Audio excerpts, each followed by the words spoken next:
Topic को touch किए। ध्यान से दीजिए कि 1 को 2 से सुमेलित कीजिए। को पीडीएफ नहीं है तो यहाँ आप डायरेक्ट मेरे साथ आंसर देने की कोशिश करेंगे। 1 को 2 से क्या करना है, सुमेलित करना है। तो देखिए भैया कैसे सुमेलित करना है इसमें। देखिए हरा कांच में क्या मिलाया जाता है भैया, तो हरा कांच में कभी भी फेरस ऑक्साइड मिलाया जाता है। हरा कांच में कौन सा ऑक्साइड मिलेगा, फेरस ऑक्साइड। हरा कांच में फेरस ऑक्साइड।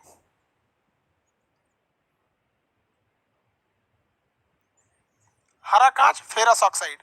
कीटनाशक के रूप में किसका प्रयोग करेंगे, तो कीटनाशक के रूप में आयोडीन का प्रयोग करेंगे। कीटनाशक के रूप में आयोडीन का प्रयोग। तो इसका ये सही, उसका ये सही। अगला करा आमाशय, पेट में कौन सा एसिड पाया जाएगा, तो पेट में पाया जाएगा हाइड्रोक्लोरिक एसिड। तो पेट में पाया जाता है हाइड्रोक्लोरिक एसिड। अगला कह रहे हैं विरंजक। विरंजक का मतलब होता है जो किसी दूसरे चीज का रंग को उड़ा दे। तो जब रंग को उड़ा देता है तो उसे कहते हैं विरंजक, रंग उड़ा देता है। तो रंग उड़ाने का काम कौन करता है, क्लोरीन करता है। क्लोरीन के अलावा H2O2 भी काम करता है, ये भी रंग उड़ा देता है किसी चीज का। क्लोरीन क्या है, विरंजक है, ब्लीचिंग है, ब्लीच कर देता है। चेहरे पे भी एक ब्लीच आता है, कचड़ा वचड़ा निकाल के नोच के लेके चल जाता है। POP, plaster of Paris. देखिए जब कभी जिप्सम को सुखा देते हैं तो प्लास्टर बन जाता है। हाथ पे जो चढ़ाया जाता है ना, ये होता है जिप्सम, सूखने के बाद हो जाता है प्लास्टर ऑफ पेरिस। तो देखिए इसमें पानी की कमी होती है। तो पीओपी क्या है, कैल्शियम सल्फेट है, लेकिन इसमें ज्यादा पानी नहीं रहता है, आधा पानी रहता है। कैल्शियम सल्फेट में आधा पानी रहता है। अगर आपको इसका फॉर्मूला लिखना है तो कैल्शियम सल्फेट का क्या हो जाएगा, CaSO4। ठीक है। अब जितना ये है इसका आधा पानी कर दीजिए, H2O। तो अगर पानी उड़ गया है, H2O हो गया है, तो क्या चीज है, पीओपी है। लेकिन जब डॉक्टर लगाता है तो गीला करके लगाता है, वो जिप्सम लगाता है, तो इसमें आधा पानी ना करके 2 गुना पानी कर दिया जाता है। तो वो क्या हो जाता है, जिप्सम हो जाता है। इसलिए क्वेश्चन आपसे एग्जाम में ये पूछ सकता है कि जिप्सम का निर्जलीकरण, मतलब जिप्सम से पानी को निकाल दीजिएगा, उसमें जल नहीं रहेगा तो निर्जल हो जाएगा। तो जिप्सम का निर्जलीकरण से क्या मिलता है, तो प्लास्टर ऑफ पेरिस, पीओपी बन जाता है। हाथों पे डॉक्टर नहीं बांध देता है, ऐसे टूटल है तो घूमते रहिए 40 दिन लेके, समझे। तो ये पीओपी होता है, प्लास्टर ऑफ पेरिस। सोडियम एजाइट, आप में से कितने लोग बता सकते हैं सोडियम एजाइट क्या होता है। गाड़ी चलाते हैं ना तो सोडियम एजाइट क्या करता है, नाइट्रोजन गैस निकालता है खटाक से। तो कार चलाएंगे, एक्सीडेंट होगा ना तो यहाँ आगे गुब्बारा बन जाता है, उसी को कहते हैं एयर बैग। तो सोडियम एजाइट का प्रयोग किस में करते हैं, एयर बैग में करते हैं। किस में करेंगे, इसमें क्या चीज का प्रयोग किया जाता है, अमोनिया का। देखिए अमोनिया का प्रयोग किया जाता है। लेकिन अगर रोवाना है, खूब भयानक भोकार पार के रोवाना है, तो क्लोरीन डाल दीजिए। क्या डाल दीजिए, क्लोरीन। तो दोनों का प्रयोग, लेकिन क्लोरीन से आंखिए बह जाएगा, इसलिए क्लोरीन ज्यादा खतरनाक होता है। प्रोड्यूसर गैस किसे कहते हैं, CO+N2। लेकिन अगर वही वाटर गैस कहता तो N2 के जगह पे H2 लिख देते। वाटर गैस कहता ना, वाटर गैस, तो इसमें क्या लिखते हैं, CO+H2। बस H2 जो है ये वाटर गैस के लिए है, और N2 जो है वो प्रोड्यूसर गैस के लिए होता है। समझ में आ गया, ऐसे ऐसे टिक लगाना, मच्छरदानी। वाटर गैस में क्या होगा, CO+H2 हो जाएगा, वाटर गैस। बायोगैस जो होता है ना, इसी को कहते हैं हम लोग बायोगैस को प्राकृतिक गैस। बायोगैस को क्या कहते हैं, प्राकृतिक गैस। अब आप बताइए प्राकृतिक गैस को इंग्लिश में क्या कहेंगे, प्राकृतिक गैस को इंग्लिश में क्या कहेंगे, नेचुरल गैस। Natural gas. और जब इस नेचुरल गैस को सिलेंडर में पकड़ के चाप देते हैं, कंप्रेस कर देते हैं, तो इसी नेचुरल गैस को चपाइल नेचुरल गैस कहते हैं। चपा हुआ नेचुरल गैस, सी से क्या हो गया, चपा हुआ। तो चपा हुआ नेचुरल गैस, चपा हुआ को सीबीएसई वाला कहता है कंप्रेस जी कहते हैं। यही चीज है दूसरा प्राकृतिक गैस, इसी को मीथेन कहते हैं। तो ये सब कुछ क्या है भैया, ये सब कुछ मीथेन है। सी ये हो गया, सी से क्या होता है, चपाया हुआ। समझ में गया। अगला देखिए एलपीजी, लिक्विफाइड पेट्रोलियम गैस। ये जो सिलेंडरवा में जलाते हैं, जिसका खाना बनता है, वो उसे क्या कहते हैं, एलपीजी कहते हैं। बायोगैस किसे कहते हैं, सिलेंडर वाला गैसवा को, सिलेंडर जिसमें खाना बनाता है। आप देखिएगा ना, आज छठ था तो छठ में सब, और ब्यूटेन ये रहा, प्रोपेन और ब्यूटेन। ये लेकिन एक चीज खराबी है बाबू, ये ससुरा आग बड़ी तेज पकड़ते हैं सब, चाहे जो भी गैस हो ना, आग बड़ी तेज पकड़ता है। अब ये एलपीजी हर घर में है, और हर घर चूहा ऐसा महकता है गैस। तो आदमी कहता गैस गैस लीक हुआ है। इथाइल मरकेप्टन C2H5SH, इसको 5 मत समझिएगा, SH होता है, सल्फर का होता है वो। सल्फर गंध बहुत भयानक देता है, गंधक बोलबे गैस। चपाइल नेचुरल गैस, तो बायोगैस ही है। चपाइल नेचुरल गैस क्या है, बायोगैस है। तो भैया इसमें क्या लिखेंगे, जैव ईंधन हो जाता है। बायोगैस ये रहा, प्राकृतिक गैस कहिए या बायोगैस कहिए। अरे प्रकृति नेचुरल है तो है यार, यहाँ पे और कौन सी है, समझ में आ गया कि नहीं। कोल गैस। कोल गैस जो होता है ना, कोयले को जलाने के बाद बनता है। अब आपको पता है कि दुनिया का कोई भी चीज जलाइएगा, अगर वो कंप्लीट जल गया, ध्यान से समझिए, मेरी ओर ध्यान से समझिए, अगर वो कंप्लीट जल गया तो CO2 छोड़ेगा, CO2, और तनी सा बच गया तो कार्बन मोनोऑक्साइड जोड़ेगा। तो याद रखिएगा, कहेगा कि ईंधन यानी फ्यूल के पूर्णतः दहन से, मतलब कंप्लीट जल जाने से कौन सी गैस निकलती है, तो CO2। लेकिन कहेगा ईंधन के यानी फ्यूल के अपूर्ण दहन, पूरी तरह से नहीं, अपूर्ण दहन से कौन सी गैस निकलेगी, तो कार्बन मोनोऑक्साइड निकलेगा, CO। आधा जला तो CO, अब पूरा जल गया तो CO2। क्या हो गया, CO2, ये कोल गैस में। अब एक बात बताइए, कोयला जो है प्राकृतिक रूप से मिलता है, और कोयला के खदान में मीथेन भयानक रहते हैं। कोयला के खदान में मीथेन की कोई कमी नहीं रहती है, और मीथेन में हाइड्रोजन की अधिकता होती है। देखिए CH4 किसकी अधिकता है, हाइड्रोजन की। तो कोयला के खदानों में, अब देखिए, कोल गैस कोयला के गैस वाले से मिलेगा। कोयला कंप्लीट जलबे नहीं करता है, सोचो कितना कोयला जला दिए, थोड़ा सा बचेगा, जो जल गया वो CO2 छोड़ा, जो बच गया वो CO छोड़ा। कोयला के खदान में मीथेन रहता ही है, और मीथेन में हाइड्रोजन की अधिकता रहती है। तो ये हो गया आपका कोल गैस। सिंपल सा फार्मूला, ऑप्शन में जो सबसे लंबा दिखे मार दीजिए कोल गैस। अब जट्रोफा क्या होता है, जट्रोफा एक फल होता है। जट्रोफा क्या होता है, फल होता है। इसको पीसिएगा ना तो इसमें से अल्कोहल निकलता है, और उस अल्कोहल को आग लगाइएगा ना तो धधक जाता है। तो वैज्ञानिकों ने कहा कि ससुरा एकरे पीस के और इसी से अल्कोहल निकालेंगे, एकरे में धधकाएंगे तो सबसे अच्छा है, पेट्रोल डीजल से अच्छा है जट्रोफा लगा दीजिए। जट्रोफा का भाई होता है रतनजोत, उसको लगा दीजिए। तो ये एक तरह का बायोडीजल है, बायो ईंधन है। दोनों कैसे हैं सर, जैव ईंधन है सब। तो देखिए इसका क्या हो जाएगा, हाइड्रोजन ये हो गया, और जट्रोफा क्या है, जैव ईंधन है, जैव ईंधन है। रतनजोत भी क्या है भैया, जैव ईंधन है।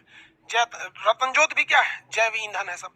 अच्छा, रेप सीड क्या होता है, ये भी, रोप सीड भी, ये भी जैव ईंधन है, प्राकृतिक ईंधन है, ये भी प्राकृतिक ईंधन है। ये तीनों याद रखिएगा, इसलिए आपको इस तरह से दिया गया है कि तीनों एक जगह याद रखें। ये तीनों पेड़ से प्राप्त होते हैं, इनको पीस के क्या बना दिया जाता है, चाहे जट्रोफा, रतनजोत या रोप सीड, ये तीनों घुमा घुमा के पीसता है। तीनों का एक ही आंसर होता है। ये एक तरह का नेचुरल क्या होता है, ब्लीचिंग पाउडर जो होता है कीड़े उड़े मारने के लिए होता है। पानी, टंकी में पानी गंदा हो जाता है तो उसमें साफ करने के लिए होता है ब्लीचिंग पाउडर। ये क्लोरीन का अवयव होता है, यौगिक होता है क्लोरीन का। तो इसका फॉर्मूला देखते हैं, इसको हटा दे, बना सकते हैं लोग इसको। ब्लीचिंग पाउडर ये रहा, तो ब्लीचिंग पाउडर CaOCl2 होता है, CaOCl2 ब्लीचिंग पाउडर ही होता है। देखिए इसमें चूना भी, कैल्शियम भी होता है और क्लोरीन भी होता है। तो CO2। हाइड्रोजन किस में प्रयोग किया जाता है, तो भैया हाइड्रोजन जो रॉकेट इंजन में प्रयोग किया जाता है। लेकिन इसकी खराबी क्या है, हाइड्रोजन में आग लगाने के लिए इसको कम से कम ठंडा करना पड़ता है। जानते हैं कितना, -153 डिग्री जलता है। इसीलिए इसे कहा जाता है ये भविष्य में कभी इतना तगड़ा फ्रीज आएगा, इतना महंगा है कि आदमी आस लगा के बैठा है कि कभी सस्ता होगा तो इसे भी जलाया जाएगा। इसलिए इसे आशा का ईंधन यूरेनियम, भविष्य का ईंधन हाइड्रोजन कहा जाता है। ये रॉकेट में प्रयोग होता है। रॉकेट को हम लोग प्रणोदक कहते हैं, ये प्रणोदक कहिए या इसे कहिए क्रायोनिक इंजन। क्या कहेंगे, क्रायोनिक इंजन में प्रयोग होता है। दोनों में से किसी एक में होता है, क्रायोनिक इंजन में इसका प्रयोग किया जाता है। समझ में गया, आगे बढ़े। किसे कहते हैं, आयरन पाइराइट को नकली सोना कहते हैं। नकली सोना, सॉरी देखिए, रोल गोल्ड को नकली सोना कहते हैं। यहाँ देखिए ये रोल गोल्ड होता है, नकली सोना, नकली सोना रोल गोल्ड होता है। लेकिन मूर्खों का सोना किसे कहते हैं, तो आयरन पाइराइट FeS2 को मूर्खों का सोना कहते हैं, इसे रोल गोल्ड। मोह किसको नापा जाता है, कठोरता को नापा जाता है, कितना कठोर है। जैसे देखते होंगे ना, दीवार काटने वाला या छड़ काटने वाला एक ग्राइंडर आता है, छड़वा काट देता है, तो छड़ से ज्यादा किसकी मोह होता है, वो काटने वाले की। तो कठोरता को दर्शाता है। पावर अल्कोहल किसे कहते हैं, देखिए जब कभी भी पेट्रोल में आप अल्कोहल मिला देते हैं तो पेट्रोल जलने के बाद पावर देता है, लेकिन उसमें अल्कोहल मिला दिए और धधक के जलता है। तो पेट्रोल प्लस अल्कोहल को क्या कहते हैं, power alcohol. Petrol plus alcohol को पावर अल्कोहल। लाइटर में क्या होता है, सिगरेट जलाने वाला लाइटर, सिगरेट जलाने वाले लाइटर में ब्यूटेन होता है। सिगरेट जलाने वाले लाइटर में क्या होगा, ब्यूटेन पाया जाता है, ब्यूटेन। मरकैप्टन, भैया ये तो महकने वाला चीज है। मरकैप्टन क्या चीज होता है, कहाँ लगाया जाता है, तो LPG रिसाव का पता लगाने के लिए, LPG रिसाव का पता लगाने के लिए।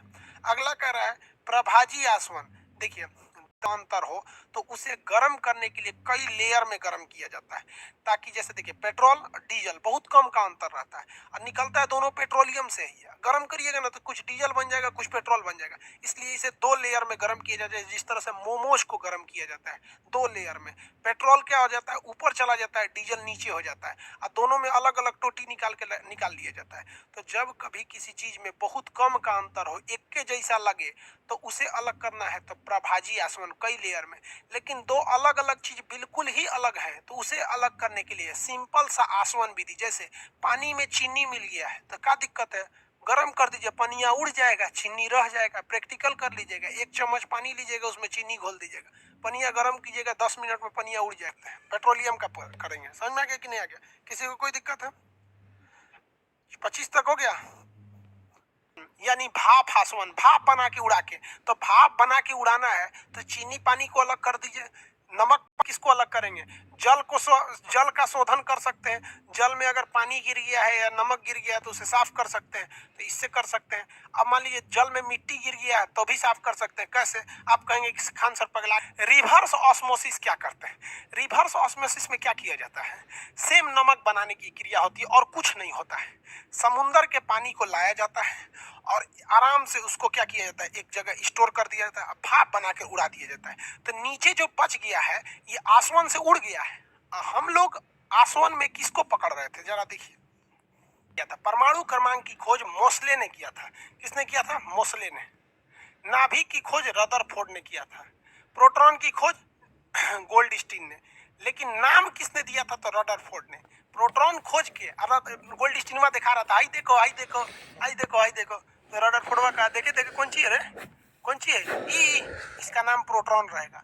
तो लोगों को कहता है कि ना प्रोटॉन की खोज रदरफोर्ड ना, वो नाम रखा था। समझ में आ गया कि नहीं आ गया? समझ में आ गया? जैसे क्वांटम सिद्धांत मैक्स प्लैंक 1905, क्वांटम सिद्धांत मैक्स प्लैंक 1905। अब ये आगे जुड़िए। लड़की सब जब पाउली का नियम क्या था? अपवर्जन नियम था। क्वांटम सिद्धांत से संबंधित पाउली ने एक अपवर्जन नियम दिया था।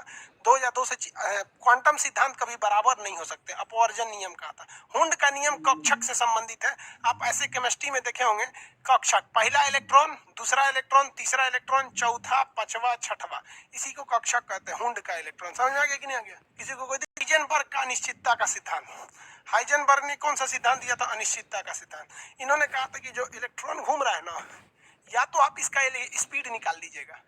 क्या निकाल लेंगे? स्पीड, और नहीं तो पोजीशन निकाल सकते हैं कहाँ है। जब आप ये बताएंगे कि कहाँ है तो उस समय आप इसका स्पीड नहीं बता पाएंगे, और जब सोचेंगे कि स्पीडवा निकाल दें तो इसका पोजीशन नहीं बता पाएंगे। तो अनिश्चित था, दोनों में से कोई एक ही निश्चित था, अनिश्चितता का सिद्धांत। अब हवाऊ का नियम उप कक्षा से संबंधित है। उप कक्षा एस पी डी एफ होते हैं, एसपीडीएफ। इसमें जो इलेक्ट्रॉन आते हैं वो 4-4 के अंतराल पे भरते हैं। दो इसमें 4 करेंगे तो 6, फिर 4 करेंगे तो 10, फिर 4 करेंगे तो कितना हो जाता है? 14। समझ में गया? तो 4-4 के अंतराल पे भरे जाते हैं। का नियम कक्षा से संबंधित है। पॉजिट्रॉन की खोज किसने किया था? एंडरसन ने किया था। पॉजिट्रॉन की खोज एंडरसन ने। 11 नंबर, नाभिकीय रिएक्टर में ग्रेफाइट का काम क्या होता है? ग्रेफाइट स्पीड को सम्मिलित कीजिए। चार्ल्स का नियम किससे संबंधित होता है? तो देखो ये सब बड़ी भयानक पूछता है, चार्ल्सवा बायल्स वाला। चार्ल्स और बायल्स, चार्ल्स जो है ना टीवी देख रहा है।